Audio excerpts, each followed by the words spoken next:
देश प्रदेश में शुरुआत करते हैं गोरखपुर से जुड़ी खबर के साथ। उत्तर प्रदेश की कानून व्यवस्था पर लगातार कई गंभीर सवाल उठ रहे हैं। यहां अपराध रुकने का नाम नहीं ले रहा, खासकर महिलाओं और बच्चियों के प्रति।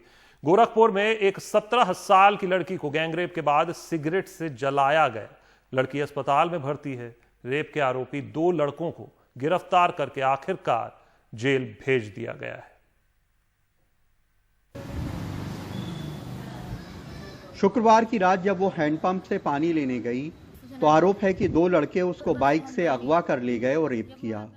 मां ने एफआईआर में लिखाया है कि मेरी लड़की 14 तारीख को 8 बजे घर के सामने हैंडपंप पे पानी लेने गई थी। तभी अर्जुन और उसका दोस्त मेरी लड़की का मुंह दबाकर बाइक से अगवा कर ले गए। सुबह लड़की हमें एक खंडहर में मिली। उसने बताया कि अर्जुन और उसके साथी ने उसके साथ रेप किया। हमारी लड़की के साथ बलात्कार भइल है। बलात्कार कैला ओकर बाद ओकर पूरा सिगरेट पूरा शरीर जला दिले बना। हां पुलिस का कैला से पुलिस लिखा पड़ी होती है। अपन कुछ कहलस नहीं है पुलिस। कहां कौने गांव का रहला है बलात्कार करला? का नाम है ओकर? अर्जुन निषाद। पुलिस ने घर वालों की शिकायत पे लड़कों के खिलाफ रेप और पॉक्सो एक्ट की दफाओं में मुकदमा दर्ज कर उन्हें गिरफ्तार कर जेल भेज दिया है। मुकदमा पंजीकृत किया गया, उस लड़की का मेडिकल कराया गया और आज दोनों अभियुक्तों की गिरफ्तारी कर ली गई है। इसमें एक जो अभियुक्त मेन जो अभियुक्त है वो अर्जुन उसका नाम है, जो पास के गांव का रहने वाला है, और उसी का दोस्त एक महेश उर्फ छोटू था, उसकी भी गिरफ्तारी कर ली गई है और इस प्रकार अग्रिम जो विधिक कार्रवाई की जा रही है। बहुत सारे अपराधियों की हिम्मत इसलिए भी बढ़ी होती है क्योंकि हमारे यहाँ सज़ा मिलने का रेट जो है वो बहुत कम है। खास करके महिलाओं के प्रति होने वाले अपराध के मामलों में अगर सुनवाई जल्दी हो जाए और सज़ा जल्दी हो जाए तो हो सकता है कि इस तरह के अपराधों में कमी आ जाए। लखनऊ में कैमरामैन राजेश गुप्ता के साथ कमाल खान, एनडीटीवी इंडिया। किसानों से जुड़ी खबर का रुख करते हैं। किसान और खेती के मामले में मध्य प्रदेश में सब कुछ रिकॉर्ड होता है।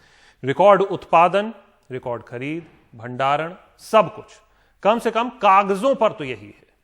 तभी तो राज्य को कई साल कृषि कर्मण पुरस्कार मिले हैं। लेकिन एक सच्चाई यह भी है कि किसान परेशान है, आंकड़े स्पष्ट नहीं आते। लेकिन देर सवेर एनसीआरबी हो या राज्य सरकार कुछ बातें मानती है, उसकी भी तस्वीर भयावह बनती है। सिवनी का मामला तो ऐसा है कि जहां मृतक किसान के परिजनों को दिया गया सरकारी मुआवजों का वादा 2 साल बाद भी पूरा नहीं हुआ है। साल 2018 में सिवनी के संत कुमार सनोडिया ने भी खेत में बीज के साथ अपनी उम्मीदें बोई थीं। फसल आई, लोघरवाड़ा खरीदी केंद्र में उसे बेचा। 4 महीने से ज्यादा हो गए, पैसे नहीं मिले। अपने कपड़ों पर चने के पैसे दो, मसूर के पैसे दो लिखकर आंदोलन किया। 26 सितंबर को अधिकारियों को खत भी भेजा। तंग आकर 29 सितंबर को कथित तौर पर जहर खा लिया। 2 अक्टूबर को अस्पताल में इलाज के दौरान मौत हो गई। 4-5 महीने तक पैसे नहीं मिले थे। अब खेती का सब कुछ बेच दिए तो क्या करेंगे? घर में तो कोई पैसे वो नहीं होते। दाने से सब कुछ है, खेती से। मेरे भाई संत कुमार सनोडिया जी ने आत्महत्या की थी। जो चना का पैसा रुका था वो नहीं मिला था। हमने शासन प्रशासन को भी आवाज़ उठाई पर वो पैसे चना का नहीं मिल पाया। इस वजह से 29 सितंबर 2018 को मेरे भाई ने जहरीली दवा का सेवन कर आत्महत्या कर लिया। गांव वाले आक्रोशित हुए। शव को राष्ट्रीय राजमार्ग 7 पर रखकर चक्का जाम भी किया। लोगों को मनाने प्रशासन ने 10 लाख रुपए के मुआवजे का ऐलान किया। 5 लाख रुपए दे दिए, बाकी कहा तत्कालीन मुख्यमंत्री शिवराज सिंह खुद आकर देंगे। मुख्यमंत्री 4 अक्टूबर को जिले में भूमि पूजन के लिए आए तो सुनिए हुआ क्या। 5 लाख रुपए भर दिए, 5 लाख दिए कि नहीं आज लाख, अभी तक भी नहीं कही भैया कोई सुनाई। मुख्यमंत्री से मिलन के नाने हमने जान के लिए बहुत तैयारी करी। पुलिस वाले, तहसीलदार और कटवार गांव को, इनने हमसे घर से नहीं निकला। यही नहीं, 2 साल बीत गए, फिर से शिवराज सिंह चौहान मुख्यमंत्री बन गए, लेकिन मुआवजे की बची रकम नहीं मिली। अब कृषि मंत्री वायदा पूरा करने का वायदा कर रहे हैं। संज्ञान में लाया गया है। मैंने सिवनी के कलेक्टर से चर्चा की है, वहाँ के विधायक से चर्चा की है। मैं माननीय मुख्यमंत्री जी से चर्चा करके माननीय मुख्यमंत्री ने अगर घोषणा की तो उसको पूरा कराने का पूरा प्रयास करूंगा और हम पूरा कराएंगे। 2019 में कांग्रेस की सरकार ने विधानसभा में बताया था कि राज्य में 122 किसानों ने खुदकुशी की, जबकि राष्ट्रीय अपराध ब्यूरो यानी एनसीआरबी ने 2018 के आंकड़े 2020 में जारी कर बताया कि देश में 10,339 किसानों ने आत्महत्या की, जिसमें मध्य प्रदेश से संख्या का तो नहीं लेकिन प्रतिशत में बताया कि 6.3% किसानों ने आत्महत्या की। भारत किसानों का देश है, ये हमने आपने सब ने पढ़ा होगा। मध्य प्रदेश में तो किसानों के नाम पर सत्ता में एक सरकार आई चली गई, दूसरी सालों से खुद को किसान हितैषी बताती रही है, लेकिन संत कुमार जैसे जाने कितने किसान हैं जिनके लिए सरकारी वायदे सिर्फ वायदे रह जाते हैं। सिवनी से अब्दुल वाहिद और भोपाल से कैमरा पर्सन रिजवान खान के साथ अनुराग द्वारी, एनडीटीवी इंडिया। खबर मुरादाबाद से। मुरादाबाद में कल रात भारी बारिश हुई, जिससे जनजीवन अस्त व्यस्त हो गया है। कई इलाकों में जल जमाव के हालात बन गए हैं। मौसम विभाग के अनुसार पश्चिमी उत्तर प्रदेश में अगले कुछ दिनों तक बारिश का जोर रहेगा।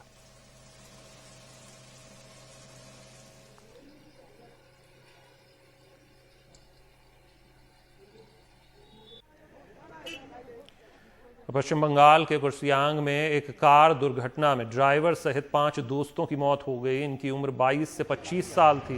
ये लोग घूमने निकले हुए थे। वापसी में इनकी कार दार्जिलिंग जिले के कारगिल धारा में गड्ढे में गिर गई। स्थानीय लोगों और पुलिस ने शवों को निकाला।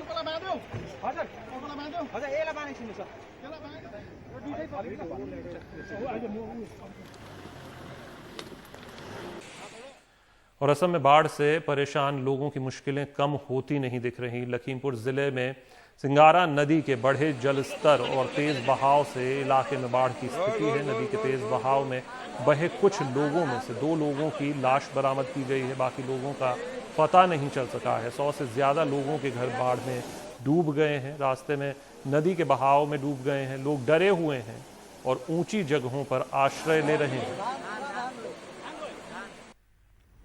खबर पंजाब से। देश में त्योहारों का सीजन शुरू हो गया है, मगर कोरोना महामारी के कारण इस बार गणेश उत्सव का रंग थोड़ा फीका है। सरकार द्वारा लगाई गई पाबंदी के कारण भी गणेश उत्सव 22 अगस्त से शुरू हो रहा है।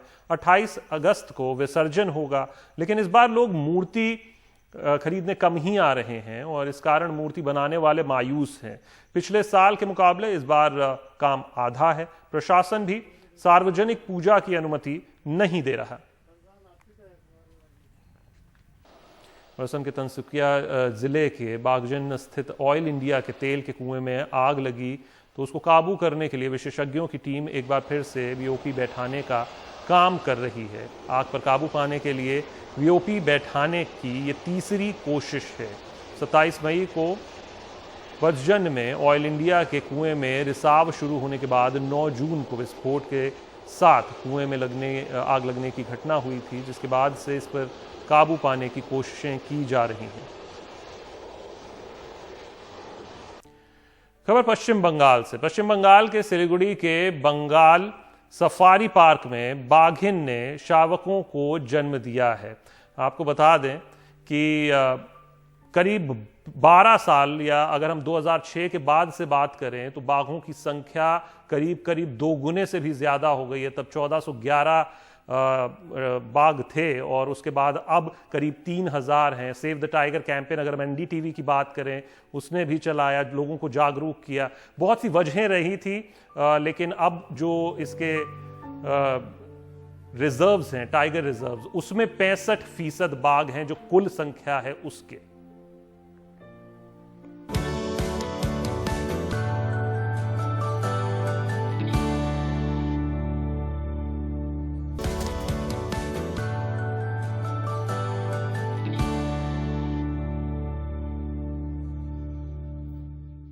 प्रधानमंत्री नरेंद्र मोदी ने 15 अगस्त के दिन लाल किले के अपने भाषण में अगले 1000 दिनों में 6 लाख गांवों में ऑप्टिकल फाइबर पहुंचाने का ऐलान किया है।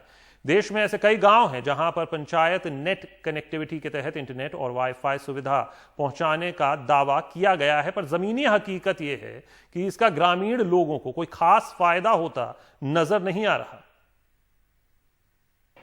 2014 से पहले हमारे देश में 5 दर्जन पंचायतें, 5 दर्जन पंचायतों में ऑप्टिकल फाइबर था। गत 5 वर्ष में 1.5 लाख ग्राम पंचायतों तक ऑप्टिकल फाइबर नेटवर्क पहुंच चुका है और हमने तय किया है 1000 दिन में 1000 दिन के अंदर अंदर देश के 6 लाख से अधिक गांवों में ऑप्टिकल फाइबर नेटवर्क काम पूरा कर दिया जाएगा। लाल किले से देश को संबोधित करते हुए प्रधानमंत्री नरेंद्र मोदी ने अगले 1000 दिनों में देश के सभी 6 लाख गांवों में ऑप्टिकल फाइबर बिछाने का ऐलान किया। देश के ऐसे कई गांव हैं जहां पिछले 6 सालों में पंचायत नेट कनेक्टिविटी प्रोजेक्ट के तहत वाईफाई और इंटरनेट की सुविधा पहुंचा भी दी गई है। महाराष्ट्र के अहमदनगर के पुलतांबा गांव तक भले ही सड़क ठीक न हो, लेकिन साल 2018 में यहां पंचायत नेट कनेक्टिविटी प्रोजेक्ट के तहत वाईफाई चौपाल शुरू कर दिया गया।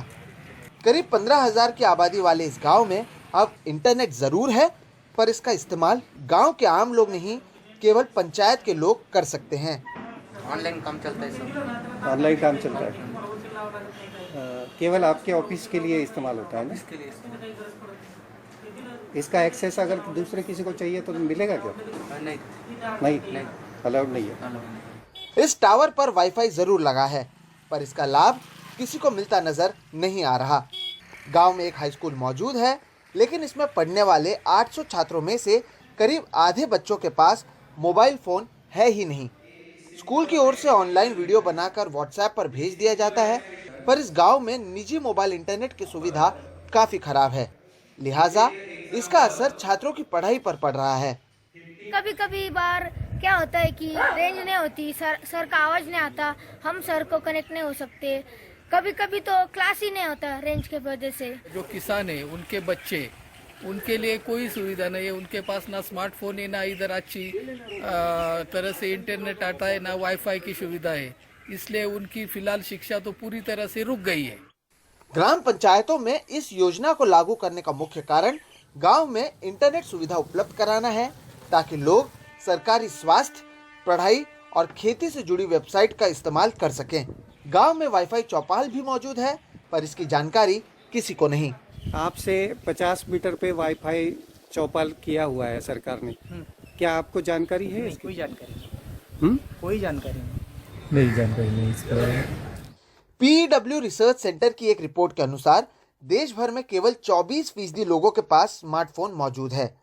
2017-18 में ग्रामीण विकास मंत्रालय के सर्वे के अनुसार 47% ग्रामीण इलाकों में 12 घंटे से ज्यादा बिजली उपलब्ध रहती है, 33% घरों में 9 से 12 घंटे और 16% घरों में सिर्फ 1 से 9 घंटे बिजली उपलब्ध होती है। 2017-18 के नेशनल सैंपल सर्वे के अनुसार देश भर में केवल 24% घरों में इंटरनेट सुविधा उपलब्ध है। केवल 8% घरों में ही कंप्यूटर और इंटरनेट की सुविधा मौजूद है। तो ऐसे में ये सवाल उठना लाजमी है कि सरकार की ओर से बड़ी बड़ी योजनाओं का तो ऐलान जरूर कर दिया जाता है, पर क्या इन्हें जमीन पर उतारने के लिए बुनियादी ढांचा भी तैयार होता है या नहीं। अहमदनगर से माधव ओझा के साथ मुंबई से सोहित मिश्रा, NDTV इंडिया।